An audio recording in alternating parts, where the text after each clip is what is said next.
तो जैसे कि स्टूडेंट्स आपको पता है कि आपका जो सीएमए फाउंडेशन का एग्जाम है वो आने वाला है, बहुत ही नजदीक है। अब बहुत से स्टूडेंट्स ये जानना चाह रहे हैं कि मैम ये जो एग्जाम हमारा कंडक्ट होगा that is CMA foundation exam, तो इसका लेवल कैसा आएगा? क्या ये एग्जाम इजी होता है या ये एग्जाम मॉडरेट होता है या फिर ये एग्जाम हार्ड होता है या आप कह सकते हैं डिफिकल्ट होता है? जय Shri Shyam everyone, this is your educator Sakshi Dua welcomes you to CMA foundation grooming education. तो आज की ये वीडियो होने वाली है बहुत ही स्पेशल, क्योंकि आज की इस वीडियो में मैं रिवील करने वाली हूं कि सीएमए फाउंडेशन का जो एग्जाम होता है उसका लेवल कैसा आता है। क्या सीएमए फाउंडेशन का जो एग्जाम है वो इजी आता है या सीएमए फाउंडेशन का जो एग्जाम है वो मॉडरेट आता है या फिर सीएमए फाउंडेशन का जो एग्जाम है वो डिफिकल्ट आता है? तो यहां पर बच्चों मैं आपको एक बात बताना चाहती हूं। देखिए, कोई भी पेपर ना, पहली बात तो डायरेक्ट कई बार क्वेश्चंस होते हैं, कई बार इनडायरेक्ट क्वेश्चंस होते हैं, ठीक है। और अगर मैं सीएमए फाउंडेशन की बात करूं, सीएमए फाउंडेशन एग्जाम लेवल की बात करूं, तो उसमें क्वेश्चंस कोई ज्यादा घुमा फिरा कर आपको नहीं दिए जाते हैं, सीधा क्वेश्चन पूछा जाता है और आपको आंसर देना होता है। बहुत ही सिंपल लैंग्वेज में आपको क्वेश्चन पूछा जाता है, क्वेश्चन को ट्विस्ट नहीं किया जाता है, बहुत ही डायरेक्ट वे में क्वेश्चन पुट अप किया जाता है। सो डायरेक्ट क्वेश्चंस होते हैं, तो यस हम बोल सकते हैं कि इजी होगा पेपर। लेकिन अब मेरी बात एक आराम से और अच्छे से समझना। क्या देखो बेटा, क्वेश्चन तो ठीक है डायरेक्ट आए, आपसे सीधा ये पूछा who is the father of economics, ठीक है, who is the father of economics, what is break even point, what is break even point, और साथ में आपको 4 ऑप्शंस दे दिए, राइट।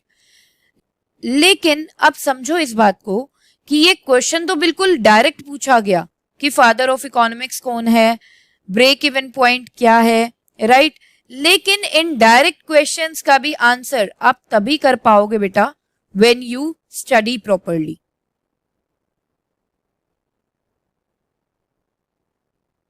जिस बच्चे ने स्टडी की ही नहीं है, जिस बच्चे ने स्टडीज बिल्कुल नहीं की है, डायरेक्ट बस पेपर देने बैठ गया है ना, उसको तो बेटा डायरेक्ट क्वेश्चन देखने के बाद भी पेपर क्या लगेगा कि पेपर तो डिफिकल्ट है, राइट। तो यहां पर मैं आपको बता दूं बेटा, ये पेपर डिफिकल्ट होगा या इजी होगा ये डिपेंड करता है आप लोगों के ऊपर। अगर आप अपनी स्टडीज बहुत अच्छे से करके जाते हो, डेफिनेटली आपको पेपर इजी लगने वाला है। अगर आप स्टडीज करोगे ही नहीं पेपर के लिए, तो डेफिनेटली मुझसे लिखवा लो, पेपर चाहे जितना मर्जी इजी क्वेश्चंस हो, उसके अंदर डायरेक्ट क्वेश्चंस हो, लेकिन आपको क्या लगेगा बहुत ही डिफिकल्ट पेपर आया है, बहुत ही हार्ड पेपर आया है और हम इस अटेम्प्ट को क्लियर नहीं कर पाएंगे। सो यहां पर क्या मैम, अब आप हमें ये बताइए कि आपने बोला कि स्टडी प्रॉपरली कर लो तो आपको पेपर इजी लगेगा। अब ये स्टडी प्रॉपरली का क्या मतलब है? क्या हमें बहुत सारी बुक्स रेफर करनी होंगी सीएमए फाउंडेशन की स्टडी करने के लिए? क्या हमें 5-5, 6-6 बुक्स रेफर करनी होंगी? तो नहीं बेटा, बिल्कुल भी नहीं।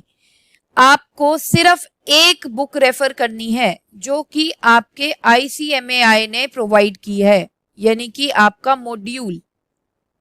आपको सिर्फ मॉड्यूल ठीक से करना है। मॉड्यूल में जितने भी चैप्टर्स हैं उसकी कॉन्सेप्ट क्लैरिटी अच्छे से करो, ठीक है, एमसीक्यूज अच्छे से देखो।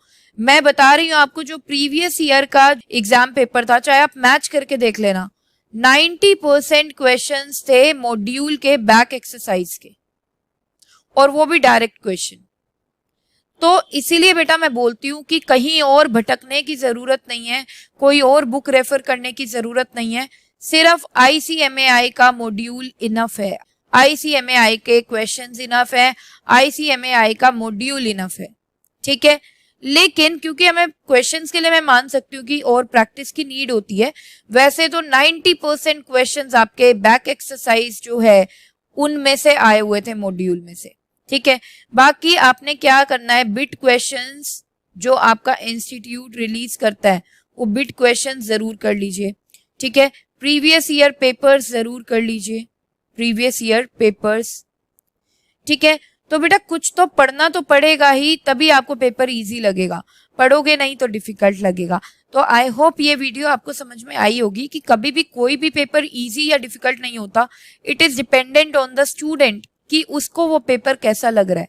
बहुत से पेपर देकर आएंगे बच्चे, ठीक है, सीएमए फाउंडेशन का पेपर देकर ही आएंगे बच्चे।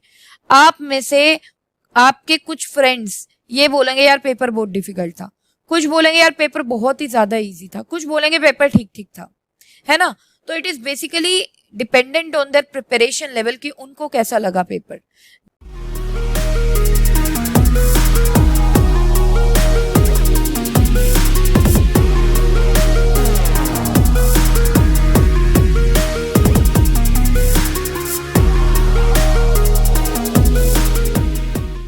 जिन्होंने स्टडीज बहुत अच्छे से की थी उनको पेपर इजी लगेगा, जिन्होंने स्टडीज ठीक ठाक की थी उनको पेपर मॉडरेट लगेगा, जिन्होंने स्टडीज बिल्कुल ही नहीं करी थी उन्हें तो डेफिनेटली डिफिकल्ट लगने वाला है पेपर।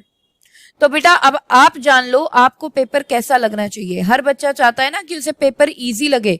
तो अगर बच्चों आप लोग चाहते हो कि आपको पेपर इजी लगे तो एफर्ट्स डालने पड़ेंगे। अभी डट के लग जाओ स्टडीज में, स्टडीज को ही प्रायोरिटी पे रखो। इंस्टाग्राम बाद में चला लेना, एफबी बाद में चल जाएगी, है ना, बाकी फ्रेंडशिप्स भी बाद में हो जाएंगी, लेकिन बेटा ये पेपर इसी बार क्लियर करना है और वो भी अच्छे स्कोर के साथ, है ना। बाद में इस पेपर का अटेम्प्ट हम नहीं देना चाहते, तो थोड़े से एफर्ट्स डालो एंड डेफिनेटली आप ये कर पाओगे, ठीक है। डिफिकल्ट नहीं है, आपको बस एफर्ट्स डालने हैं। तो यहाँ पर गाइस होप करती हूँ ये वीडियो आपको अच्छी लगी होगी। If you really feel that this video was really helpful then please like the video and subscribe the channel if you are new to our channel, क्योंकि ये चैनल बेटा आपकी जो सीएमए की जर्नी है उसको काफी आसान बनाने वाला है, क्योंकि इस चैनल पर आपको मिलने वाला है बढ़िया से बढ़िया content regarding the CMA foundation, ठीक है। सो यहाँ पर सेशन को एंड करने की इजाजत चाहती हूँ। मिलते हैं हमारे नेक्स्ट सेशन में। Till then bye bye, take care, जय श्री श्याम।